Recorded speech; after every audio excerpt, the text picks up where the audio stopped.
I'm very excited to have with me today Marisa Matos, who is a nutritional therapist who practices functional medicine, but is also primarily a geneticist and studied genetics. So today's podcast, we're going to be talking about genetics and epigenetics, digging into a little bit of what that means in terms of longevity and health span.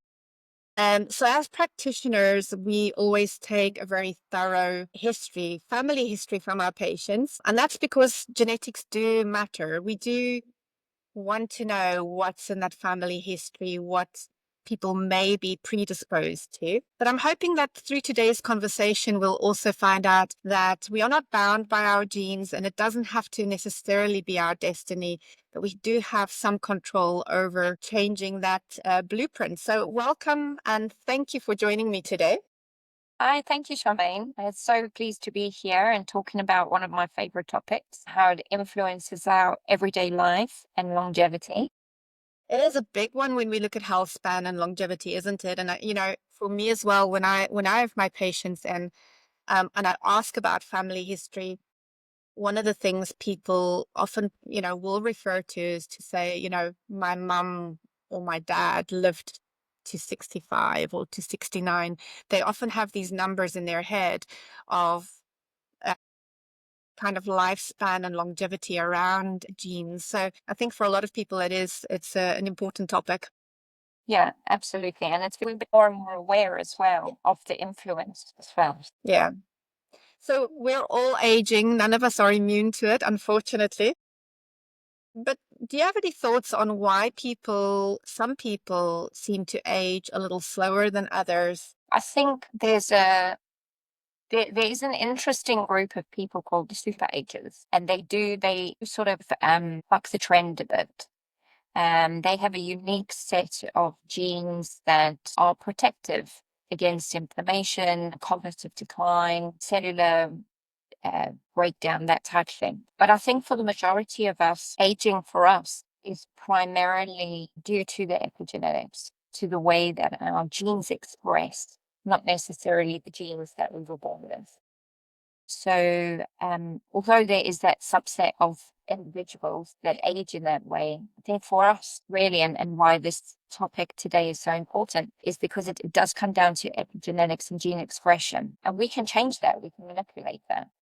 And we're going to dig a little bit more into what that means. But, there's often stories in the news. Everybody's interested when an individual gets to 100 or 105, what their secret is. And yesterday in the news, there was one as well, a lady who made it to 100. And she said she drank Coke and she smoked and she did all the really terrible things and managed to live to 100. So I think very often what scientists do is they go and study these super centenarians to try and find out what they're doing.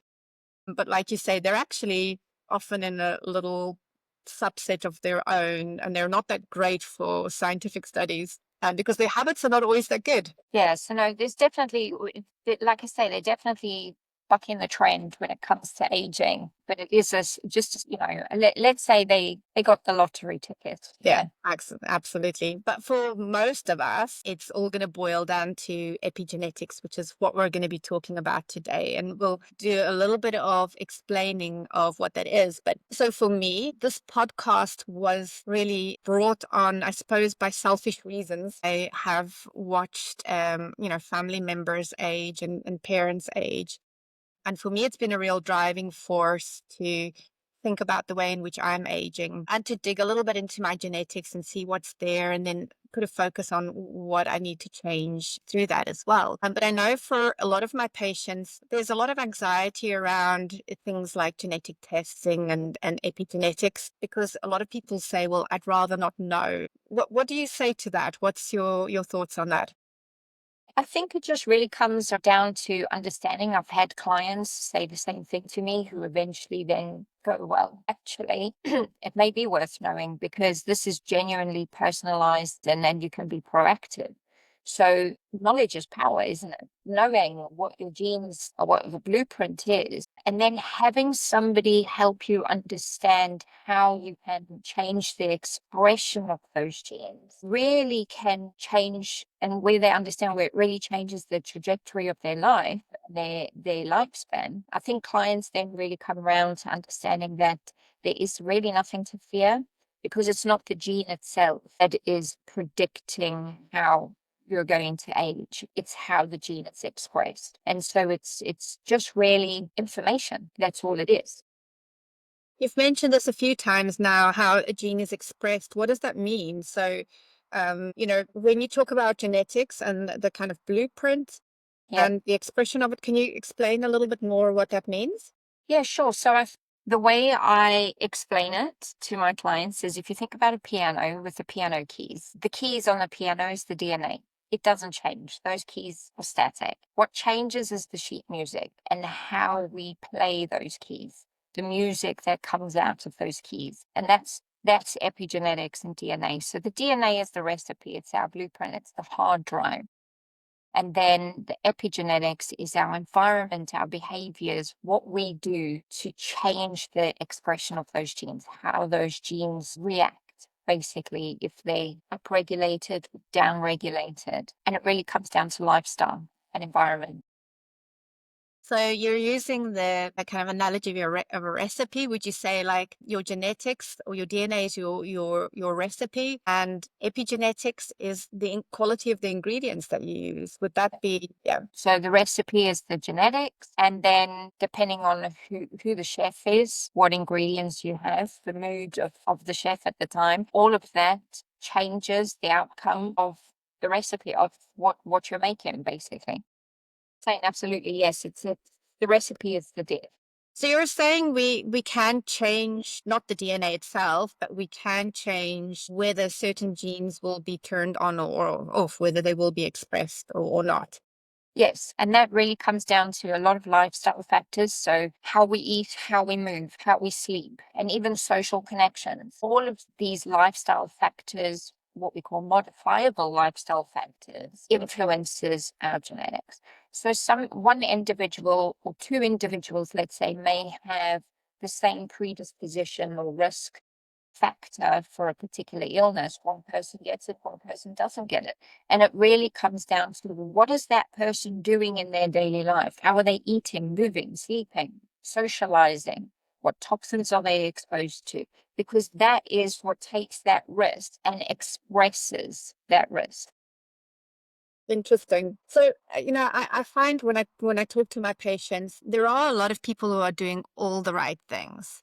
They're eating right, they're doing all the right things, but could their genes be playing a role in some of the health issues that they have?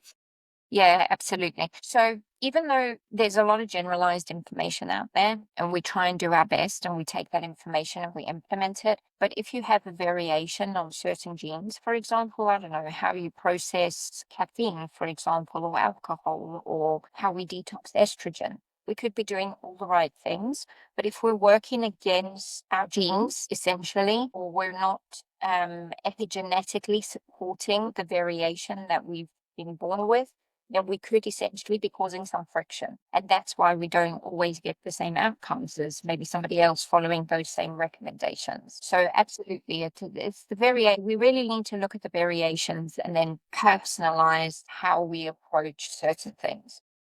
That's very interesting, because I think sometimes people also they're doing things that are really healthy, but maybe just not working for them. And I think there's that example with a comp gene and green tea. Yes, so there's that. There's the other example, which is, I think a lot of your listeners will know about, the MTHFR gene. Everybody talks about that. That's not a lot of media coverage. And, we never treat one gene. We never really look at genes in isolation because it's part of the pathway. If we were just to start throwing folate or folic acid at MTHFR and sped up that whole reaction, but was much slower, we could create another bottleneck further down the pathway. So it really is, looking at how somebody, even for example, somebody that has a slow, what we call the CYP1A2 gene that metabolizes caffeine. If that gene is really slow, then that can actually influence as well how they metabolize that caffeine and could cause anxiety. So that's why some people are bouncing off the walls when they drink coffee, and others can have a cup of coffee before they go to bed. We've had that discussion before, haven't we? Oh. Yeah, there's a lot of talk around bad genes. You've just touched on the MTHFR. And for us, we run our cognition clinic as well. We look at APOE4, which is talked about a lot in terms of Alzheimer's. Again, so, for people who have got these genes in the family, can they shift the trajectory? Is there anything you can do if you have inherited those Alzheimer's genes, for instance? Yes, absolutely. So when we're looking at these genes, the information it gives us is predisposition, your risk, and your risk is maybe slightly higher than that of the general population. That doesn't mean that you're going to get that condition. It just means that you have a slightly higher risk to getting that condition. But what actually expresses or transforms that risk into the Alzheimer's, for example, is the lifestyle. So how that individual is living on a day-to-day basis. And that comes back to my point I made earlier, where you may have two individuals with exactly the same genetic predisposition, and one expresses and one doesn't. And what are they doing differently? It really comes down to the lifestyle. Is there any benefit in kind of knowing what your genetics are, that blueprint is? Because, I mean, you talk a lot about lifestyle, but is it just general stuff? Everybody should be exercising. Everybody should be eating less sugar and less processed foods. Or is there any benefit in actually testing your genetics and knowing, does it personalize it a little more for an individual? Yes, absolutely. So if we go back to MTHFR, for example, knowing what type of folate to put in. So that's where we get that information from, looking at the genetics. Everybody thinks, well, I'll just take a methylated folate, but that methylated folate may not be suitable for some people. And looking at somebody's methylation pathways, they may actually have more need for a different type of folate called folinic acid, because they actually have more variation around the genes that look at DNA damage, for example, and that's more protective for them. So it absolutely, we can definitely put in some generalized lifestyle habits or strategies that will absolutely go a long way in helping somebody. But when you really want to get personalized, where you really want to minimize that risk and bring those predispositions down, having that genetic blueprint in front of you, looking at the whole pathways and then going, okay, well, we could put this in, we need to modify this bit of the pathway, and make sure that we're not creating any bottlenecks further down the pathways with some of that generalized information. Some people, for example, need more detoxification help as well for some of their hormones. Some individuals really can't metabolize or break down pesticides, for example. For me, that, I then say to those individuals, you don't want to be living near a farm that's spraying fruit and vegetables, so it can actually change. So even though you're putting in all those lifestyle factors, you may be living next to a farm that's been sprayed with pesticides that you cannot break those pesticides down, thinking you're doing all the right things. And it's just because of where you're actually living and you've not managed that predisposition. I think that reminds me as well of, you can have 5 people living in a home that's been affected by mold. 4 of them are fine, no health issues at all, and then 1 person becomes ill. So again, that kind of thing would come down to genetics. Yes, absolutely. And it's also the same thing when we're looking at autoimmunity. So autoimmunity is this massive big umbrella term, but everybody will be predisposed to possibly a different type of autoimmune condition. So if their lifestyle is not favorable to those genes, some people may then develop more of a thyroid autoimmunity. Some people will have it more in their digestive, like in intestinal bowel disease. So knowing where those predispositions are and why, we can then also support those organ systems additionally to make sure that whatever autoimmune predispositions they have, that they don't develop. And you're absolutely right with mold, because that comes down to about 25% of the population. So if there are 4 people living in the house, it may be that just that one person may be affected by mold and not necessarily everybody. You've spoken about methylation quite a bit. That's a big buzzword at the moment. And a lot of my patients that come in are coming in quite informed and knowing about methylation. But for many people on here, it might be a new term as well. So can you explain a little bit what that means?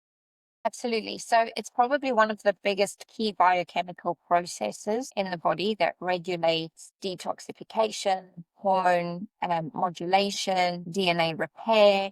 Histamine clearance really is important, even for neurotransmitters, for the way we feel, for our moods and the way we perform on a daily basis. So it's really important that we make sure that we're methylating correctly. And a lot of people, a large proportion of the population, are what we call undermethylators. So they're not methylating properly. Because methylation has such a huge impact on DNA repair, this becomes really important, especially if you have family history of cancer, because we know that DNA damage is a major contributing factor to cancer.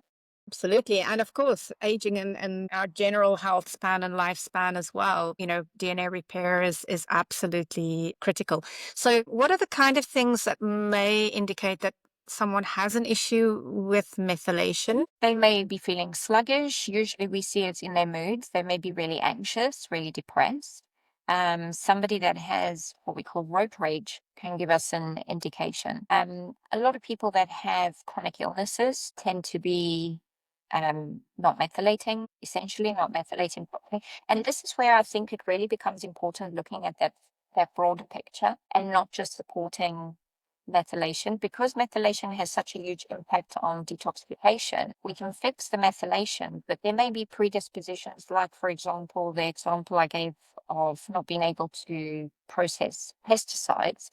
We could speed up that methylation that will support the overall detoxification process. But if we're still not supporting that metabolism, breaking down those pesticides, then we still have another blockage somewhere else in the system. So this is where it becomes really important for everything. But methylation, it definitely can change. Even we know that a lot of individuals that have autism, for example, may have methylation issues as well. So it really does impact on a lot of systems in the body and how you feel on a daily basis. Can stress have an impact on this epigenetic pathways and how we express? Does that have an impact? Absolutely. So we know that stress can have a huge effect on our inflammatory genes and causing more inflammation as well. It can downregulate some genes as well. And also the other thing that stress does is it uses up a lot of raw material. It uses up a lot of nutrients that we actually need to help run these metabolic pathways. So when we're looking at genetics and we're looking at nutrigenomics and the foods or the nutrients that we require, like I say, even though you've got a recipe, you need ingredients to Yeah. create a meal at the end of the day. Those ingredients are your macro and micronutrients. Stress will deplete a lot of those and therefore have a huge effect then on those genes or how they express. That's interesting. I mean, how often people will say to you, last year was very stressful, or I went through a very stressful event and it aged me 10 years. Yep. Or, people almost intuitively have that feeling that stress can age them. Absolutely, yeah. I mean, we know that stress, amongst other things, but stress certainly can deplete our B vitamins, which are probably one of the most essential group of vitamins for methylation. And so then if methylation is that key biochemical pathway that manages all the other major pathways in the system, it's just that domino effect. It's that knock-on effect. So if you stress, you deplete your nutrients, you then downregulate methylation. That has a knock-on effect on detoxification, on aging, on everything else. Yeah, and things like sleep as well. So when you're talking about lifestyle, it's pretty much everything, right? It's what you eat, exercise, sleep. exercise, does that have an impact on how our genes could be expressed? Yes, because what we look at is certain genes that may be upregulated for cortisol production. So we know then that we need to modify the way that we exercise. We don't want to do exercise that then increases cortisol even further. We may have genes that, for example, that express inflammatory markers, and they may already be upregulated. And we know that exercise can upregulate those inflammatory markers as well. So we need to then look at that as well. So it really is looking at how we modify our exercise programs. But not only that, we also need to look at how much rest and recovery we need. And that will determine, our genetics will determine how much rest and recovery we need as an individual. Yeah, and it's interesting what you came back, well, what you said earlier on about the importance of looking at, I guess, the whole thing as, the DNA as a whole and the pattern as a whole, rather than just picking little bits and trying to resolve that. So when you look at one of your patients' kind of genetic profiles, what are you looking at? Take me through the process.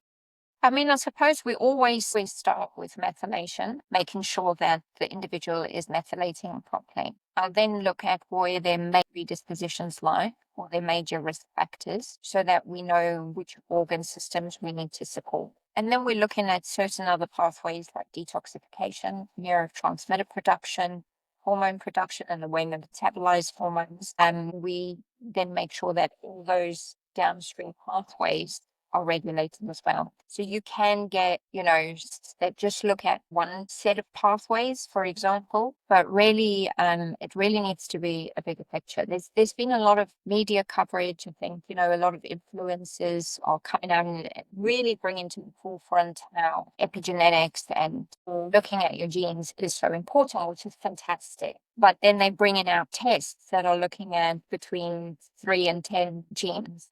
And that doesn't really give us much of a picture. We really need to look at the whole picture. Yeah, and I think that, trends tend to do that. They tend to pick up on, I mean, a few years ago, it was the MTHFR. Like everybody was coming in and going, I think I have an issue there.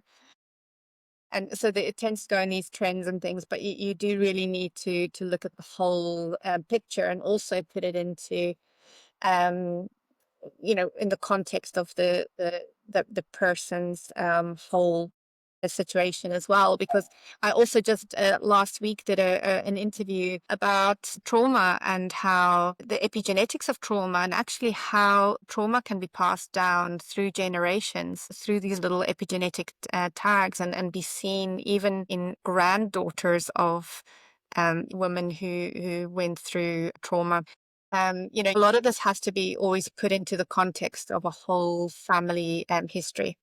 Absolutely. And I think that's where the beauty really starts coming in, and the personalization is when you've got the genetic blueprint, when you've got somebody sitting in front of me or in front of you, and you've got the blueprint, and then you stack on that some wearables, so you're getting real time data with some blood testing as well, and looking at the microbiome, because we see how the microbiome can also impact genes epigenetically that's coming out. Then you put the person's family history and their symptoms into context, and you really have this picture. We can build this beautiful roadmap for proactively optimizing your health and longevity and health span.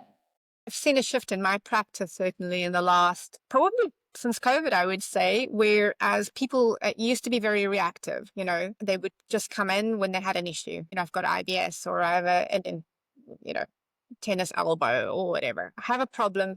Can you help me solve it? And I would say there's been a massive, quite a dramatic shift in the last few years of people in their 40s, 50s, these as well, but coming in and saying, you know what, I'm really well, but I want to stay well. I want to I kind of want to know what lies ahead. I want to know, what's in my trajectory. And, I always think of it a little bit like the Titanic. You have this huge ship heading for an iceberg, because there's you can't see under the surface what's there. And very often people wait until they hit that iceberg, and then, come in and try and pick up the pieces of what's happened. More and more I'm seeing people saying, I want to be way ahead of this. I want to be way ahead of everything that lies ahead and be really proactive in how I do this. And I think genetics and epigenetics play a huge role in that, because kind of with genetics, you can kind of see the predispositions, like you said.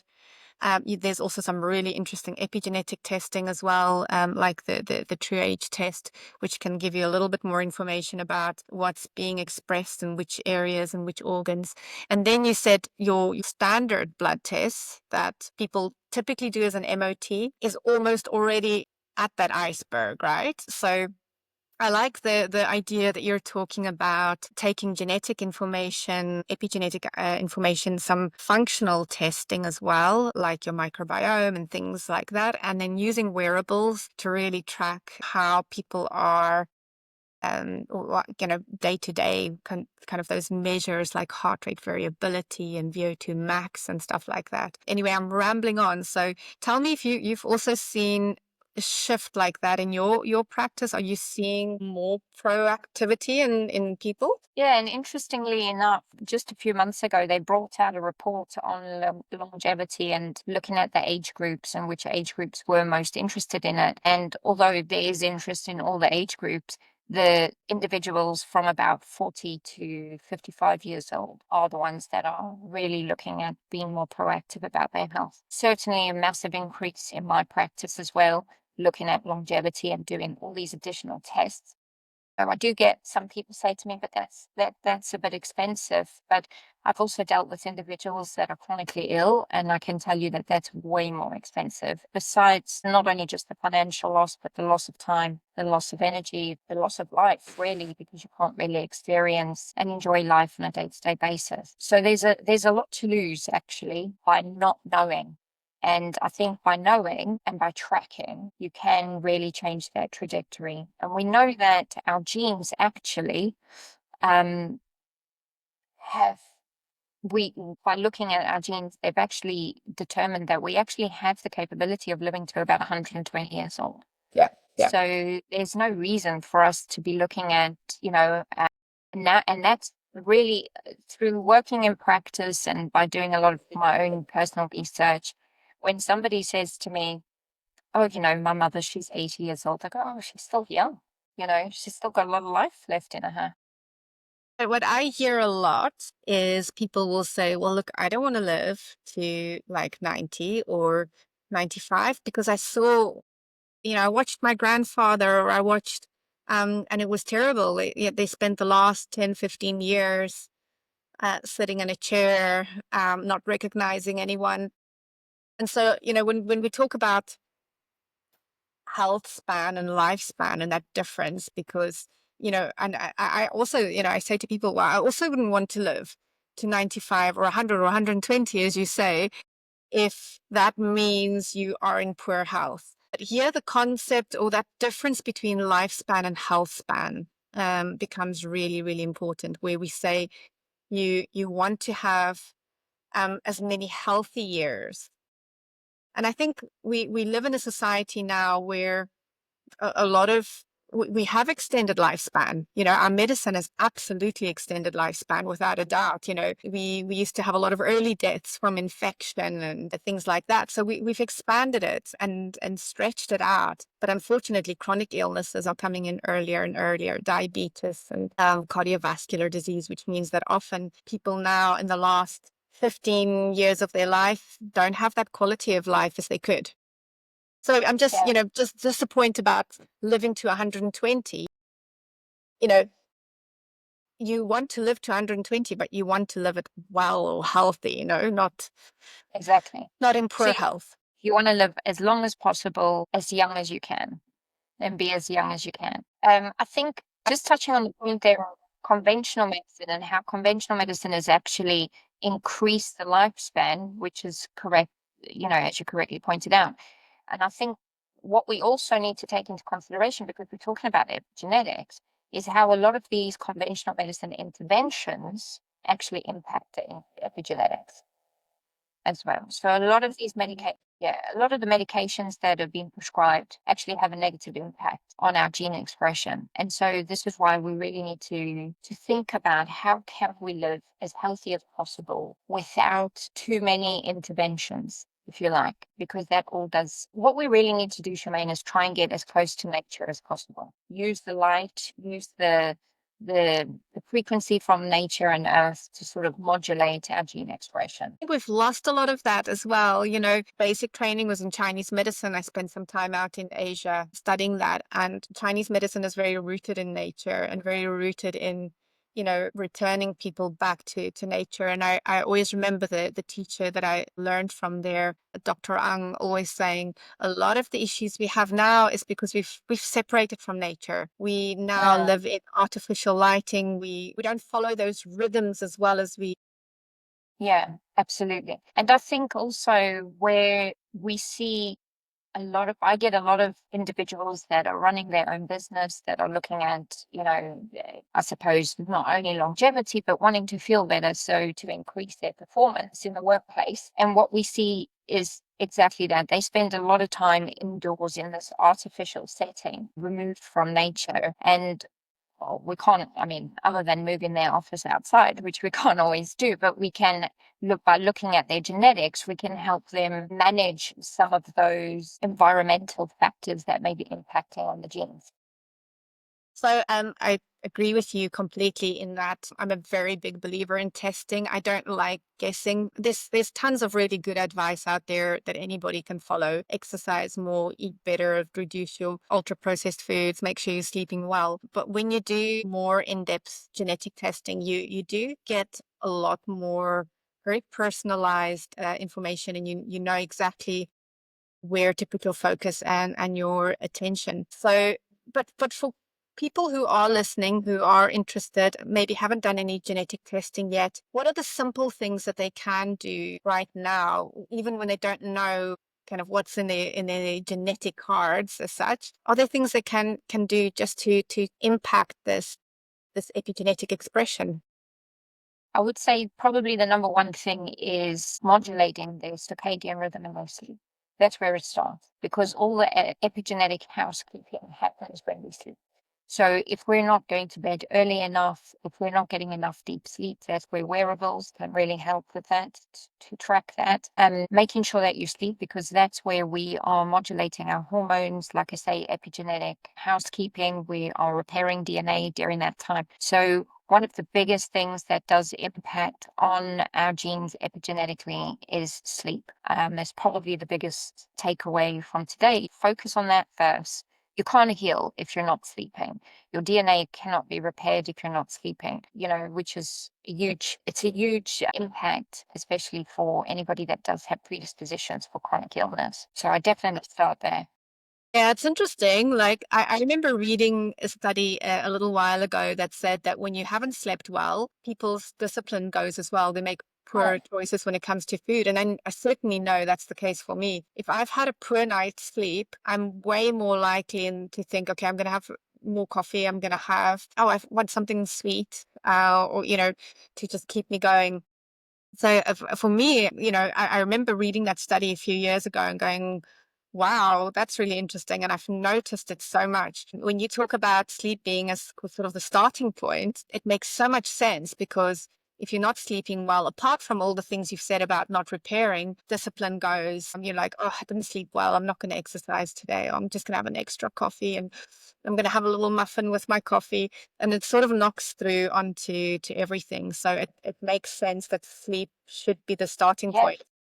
And absolutely. And we have genes that actually determine how long our melatonin lasts in our body. So as an example, if I'm comparing myself versus my sister, coming from the same family, she obviously got my mom's genes, where she can get up at 4:30 in the morning and, go off and start her day. She's a real early riser. And that's because she has a particular gene that her melatonin sort of drops down much quicker, where my melatonin lingers on in the morning a little bit longer. So I can't get up at 4:30 in the morning, but I can start my day at 6 o'clock pretty easily. But if I had to then listen to the advice and read the books where they say, the 5 a.m. start, or that just wouldn't work for me. I'd be working against my genetics there. And I wouldn't actually be as productive as I am when I get that additional hour sleep in the morning. That's so interesting because very often I think, we see these things like the 5 a.m. club, which is quite a big thing right now. Like if you want to be productive, you need to get up at 5, get your, exercise, get some light, and then start working. But you may well be working against your genetics. So that's very interesting. And you're in the same family, but, very different melatonin production. Do you have any other examples like that? Because that's really quite interesting. Obviously, I mean, there's the obviously the example with coffee that I have said before, with caffeine, with the breakdown of caffeine. There's the example of vitamin D, our vitamin D receptors, and this is an example, again, using myself as an example against my husband. We were both taking the same amount of vitamin D on a daily basis, the recommended amounts that you would do for health optimization. And then when we tested our vitamin D levels, mine was still really not high enough where they should have been, whereas his was optimal. And then when we look at our genetics, it's because I have some predispositions or I have some variations on my receptor genes for VDR. And so in that case, I actually have to supplement with much higher doses of vitamin D just to get into the optimal range. So this is where that personalization comes in, where you think you're doing all the right things. I was doing the right thing. I was taking vitamin D supplementation against the, into the advice of all the health optimizers. And yet my vitamin D just wasn't fitting that. So also wanted to talk a little bit about true age testing, which is really quite interesting. Epigenetic clock testing that's come out in the last few years. They do a bunch of epigenetic clocks in the test because in the past we've had little clocks that come out, like your glycans and things like that. But TrueAge put together a huge panel where they're looking at your number of cell divisions per year. They're looking at epigenetic tags on a lot of the cells. So what they do is they kind of come up with your biological age as opposed to your chronological age. And in that, give you an idea of where your age is sitting. Part of me starting this podcast was because when I got mine mine was 3 years younger than my chronological age, but I wasn't very happy with that because, I think given what I know and what I do, I think she should be a little better than that. So, I've been really digging this year into what I can do to begin to shave that off. And I think one of the things we know is that if we can start to change some of these epigenetics, hopefully we can also start to shave off some of the years from that. And I have seen that in my patients as well. So I'm quite excited and quite confident about that. But yeah, I was going to ask you about epigenetics and aging and clocks, body clocks. Which is what we touched on with the melatonin. Is that what you want, Charmaine? Sorry. Yeah, because it all ties also back into our circadian rhythms as well, right? There is a connection between circadian rhythms. Yeah, so it does. It touches on that circadian rhythm, and like I was discussing before, the clock genes. They're actually called clock genes. That look at how well we can sleep genetically, what our sleep risk factors are. But this is also really particularly interesting for females because we have another system that we run on, and not just the 24-hour clock, but we also run on a 28-day clock or a 29-day clock, the infradian system or infradian rhythm. And depending on our epigenetics and our design, that will also impact that particular rhythm or that clock as well. So by looking at all of these things epigenetically, like you said, you touched on that we can reverse some of that or biological aging.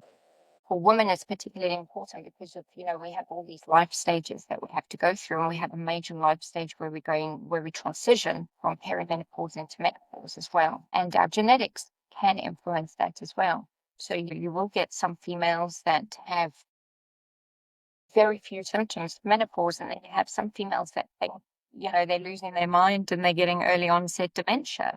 What is going on there? What's the difference there? again, we're looking at the genes, and epigenetically, how can we modify the expression of those genes to actually help with that transition a little bit easier as well. It's interesting you say that, because I was speaking to one of the lab directors at GlycanAge who does the measurement of glycan clocks. And they had said that what they noticed, because they tracked a lot of women through a long period of time, and they noticed during perimenopause and that transition into menopause, aging, so cellular aging, rapidly increased. Yeah. And so, they would, for example, I'm just making these numbers up because I can't remember the exact numbers, but they would be testing someone and they'd be like, 35, 36, they tracking along their actual chronological age very nicely. And then suddenly they get to like 40, 48, and their biological age just shoots up to like 65 or something crazy. You know what I mean? They noticed that you can have a massive jump at that point in your biological aging.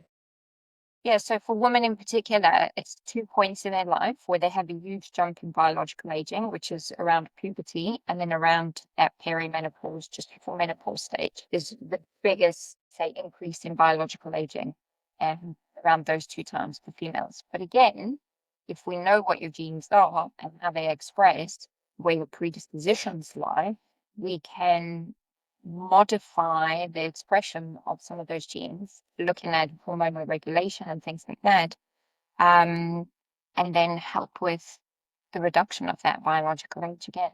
Yeah, it makes a lot of sense, actually. So, so very, very exciting. I think it's an exciting topic, just knowing that, a lot of people are so afraid of testing genetics and that fear of it's going to find something. But I think hopefully this will give people more confidence that it is actually something that's more empowering. It's just going to empower you to be able to be a lot more proactive about health.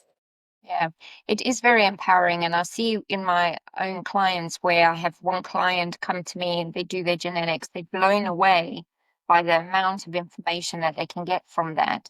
And it really gives them insight into their family history and what's happened down the way. And then as a result of that, we'll end up testing the whole family, all the children and everything. And I think it's probably one of the biggest gifts that you can give somebody, especially somebody really young, that they can take that information and really change the trajectory of their life. I think it is probably worth also just touching on the privacy and situation that's happened around 23andMe.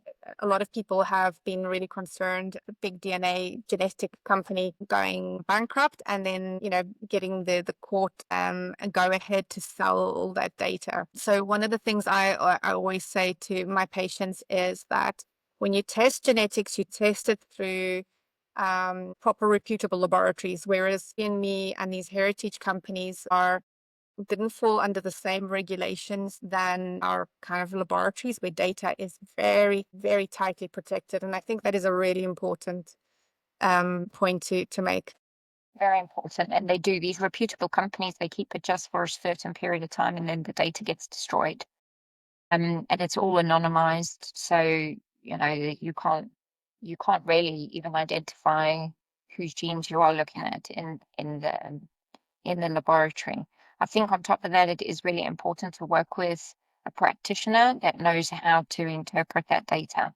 Because like we said, we need to take that data and we need to put things into context. So just because you have certain predispositions doesn't mean that you may be expressing. And then that's where we come in, where we can, proactively make sure that they don't express. But it just removes that fear factor as well, knowing that you have somebody that understands the data and it can explain to you how to use that data most appropriately. Absolutely. I think when we do think about genetics, there's a lot of ethics and a lot of, we need to be really careful with how the information is used and shared. It's really an important one. Well, thank you so much for joining me today. It's been a great pleasure. It's been really interesting. And I think hopefully it'll get people just thinking a little differently about genetics and epigenetics, and that they have a bit more control over their kind of health destiny. Absolutely. Yeah. Thank you so much for having me, Charmaine. It's been a pleasure. Really, passion topic of mine. So I absolutely enjoy talking about it. Thank you so much.